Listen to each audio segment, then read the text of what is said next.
Mahdi allegedly attacked two people with an axe at a 7-Eleven. The suspect then reportedly swung the axe twice at a man outside who managed to avoid the blows. Now, this is in Australia. That shit happens here, you get shot. Absolutely. Correct. Maybe those drugs were given by the demons. Right, exactly. You know what I mean? Right. It could have been a combination. The suspect then reportedly swung the axe twice at a man outside who managed to avoid the blows. Mahdi has pleaded not guilty to 6 charges, including 2 counts of wounding with intent to murder. In court, Mahdi's lawyer, Charles Waterstreet, asked, quote, "At that stage, had you any idea of the damage that you'd done to persons by your body's actions?"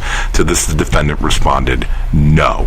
The court has previously heard that Mahdi could not remember the incident. On Thursday, the transgender suspect developed the drug and demon possession defense.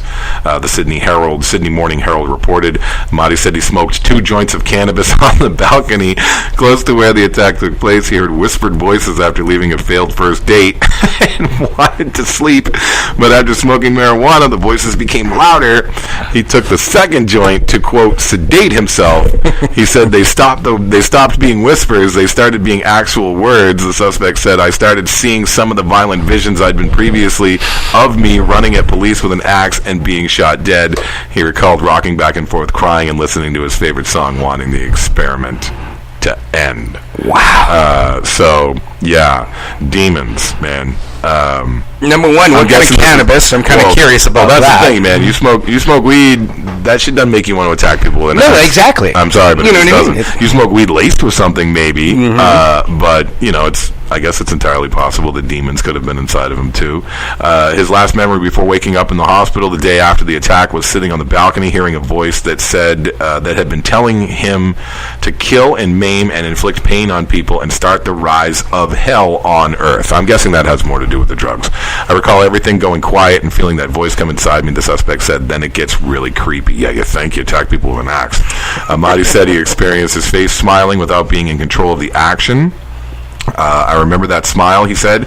That smile was not mine, he recalled. A sinister smile that plastered my face that I couldn't control, and I blacked out. Now, here's the deal. Here's the deal. I have seen people possessed. Yeah, I have too. I have seen people who had no control over the things that they were saying and their facial expressions while they were saying it.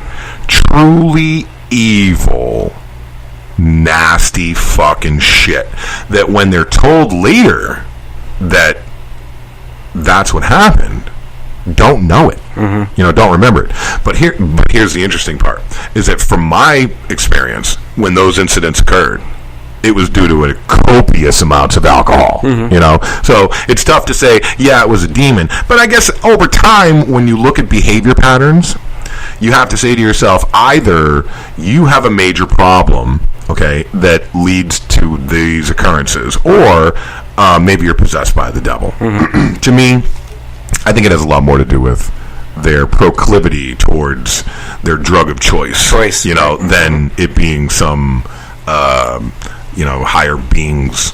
But at the same time, I've seen some pretty fucking evil shit from people. Some shit that you just have to look at, and you have to, like, you look them in the eyes, and it occurs to you that you are not the same person. Right. You are something extraordinary. You are something out there beyond what even a human being should be able to to hate, that is beyond what a human should be able to summon, under any circumstance, whether it be drug related or alcohol related.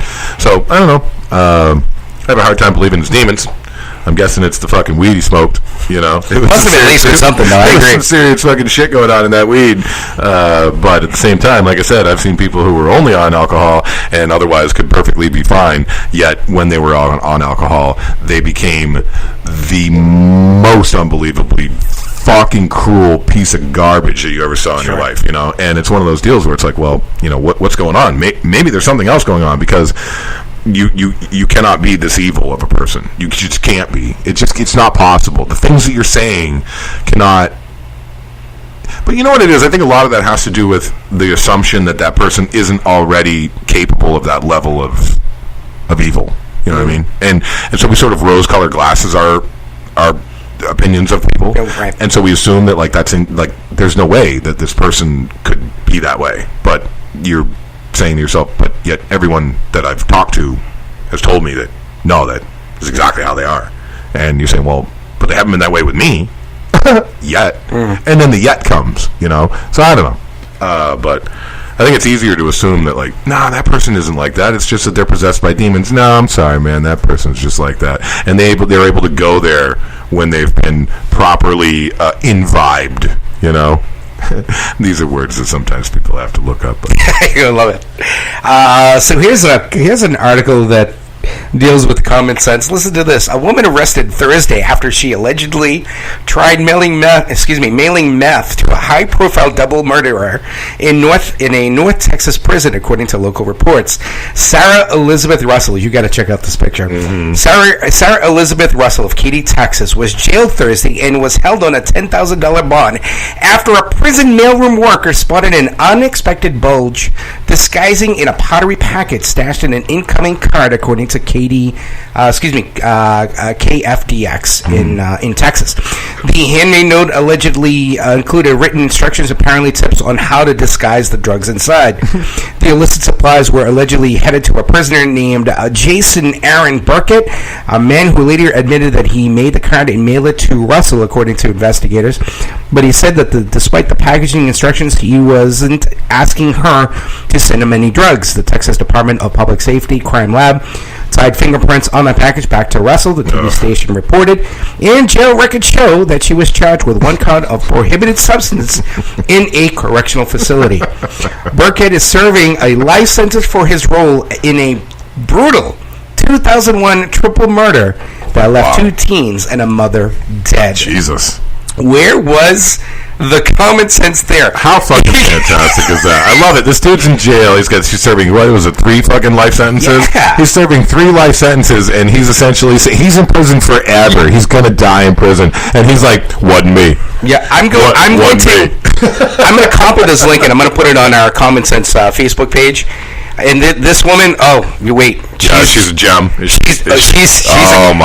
Stop it. You definitely have to check out this link on our Common Sense NH page on Facebook. What in the actual fuck is happening with this broad? It's hard to believe that she would mail meth to a triple life sentence. You would think, right? Jesus. Check out the picture. You'll see exactly what we're talking about. Wow. Courtesy of WMUR.com. Thank you very much for that. Well, now she gets to her own prison sentence. Now she gets her own prison. I mean, it's fucking ridiculous. People are so goddamn stupid. It never ceases to amaze me, although it shouldn't. It shouldn't cease to amaze me how unbelievably stupid the vast majority of the population is. I mean, I do periodically like to consider myself, I think, above average as far as intellect goes. Sure. I've done a lot of reading, but the truth is I'm probably not. I'm probably somewhere, I hope, in the median. But people like that, you just say to yourself, like, what in the fuck, man, I mean, this is where that reboot we were talking about. Yeah, exactly. That's exactly right. I would, I'm sure that if something were to happen where the planet decided to slough off some folks, she'd go before I did. I would hope. But maybe, who knows? Maybe she's got enough. I was going to say maybe she has enough street smarts, but she obviously doesn't have enough street smarts to not send a bunch of fucking drugs in an envelope that's clearly like. You crush that shit up. How about that? Crush that shit up so that it doesn't create a bulge in the fucking envelope. I mean, am I crazy? Is this new to me? I don't fucking know. I have never tried to mail drugs to somebody in prison, but for God's sake, I know that drugs sometimes come like in a hard sort of large bundle, right? And you don't just send that. Oh my God, I love it. She needs an extreme makeover too, by the way. My God. Once you see the picture, we just posted the story, the article from MUR. Yeah. Oh my God! An extreme makeover is wait until you see her. I don't know. She's something else. All right, so we got a few minutes. Again. We want to thank everybody for listening. Negative into a positive. I think we covered that in the first segment. Yeah, I mean, I could easily repeat some shit right now as far as negative into a positive. I mean, just real quick, there was a whole lot of fucking negative, and there is nothing but a whole lot of positive. I mean, listen to the first part of the show.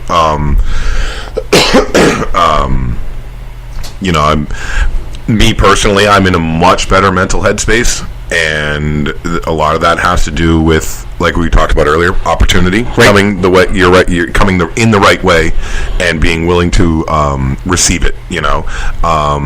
Some people sort of misfire on that shit. They're quick to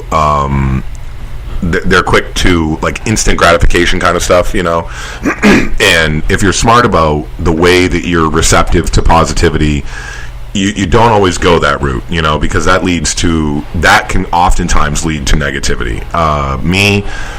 I'm very fortunate in that the situation that I'm in right now, the multiple situations that I'm in right now, were the product of investment. In particular, when I leave here and where I'm going, was the product of investment of quite a few years of talk and getting to know, and now it's proving to be pretty fruitfully awesome. But same with the work stuff, you know what I mean? The good stuff that's coming as a result of work is also the product of the fact that I have taken that particular field of study very serious, and I'm really good at it, and there's a lot of good stuff that's coming as a result of it. There's not a lot of things out there. There are a few, but there's not a lot of things out there that you get exactly what you put in. Things like going to the gym is one of them. Okay, when it comes to like going to the gym or eating right and like dieting and exercise, that's one of those things that you get exactly what you put in. Right. So if you decide that I'm going to stop drinking, I'm gonna buckle down, I'm gonna start working out, I'm gonna start eating right, every amount of effort that you put into that, you get back. Right. You earn it back, It's not always the same. Relationships in particular are not always the same, It's what you get, what you put in is not necessarily always going to be what you get back. And there's a lot of other things out there that are like that. So that's what they call it, relationships, obviously, because right. it's a two-way street. Right. Two people have to make that scenario to work. Exactly. And it's supposed to be 50-50. It never is, in truth. Anyone that's ever been in a long-term relationship knows that it's never 50-50. It's always a product of it's always a product of each individual's circumstance. You know what I mean? What they can put in and what they can't put in. What they can.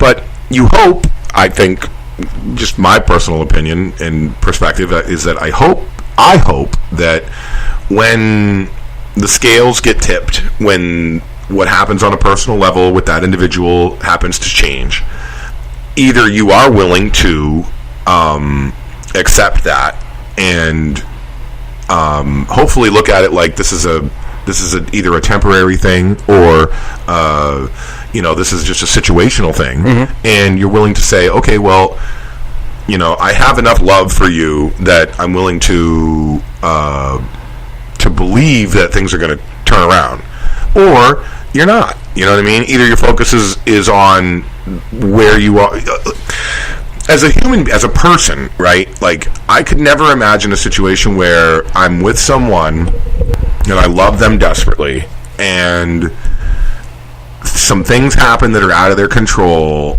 that cause them suffering, right? And me look at it like that's on you. You know what I mean? I would instead look at it like that's on us. You know what I mean? Because either I'm in this or I'm not, And so, I mean, things happen to people. That's life. I mean, Mike messaged us today that, he had some stuff going on, and I'm looking forward to hearing what's happening with Mike. Like I said, I hope that he's okay. But Mike specifically said to us, and I hope he's not mad at me for saying this, but he said that his life just got turned upside down.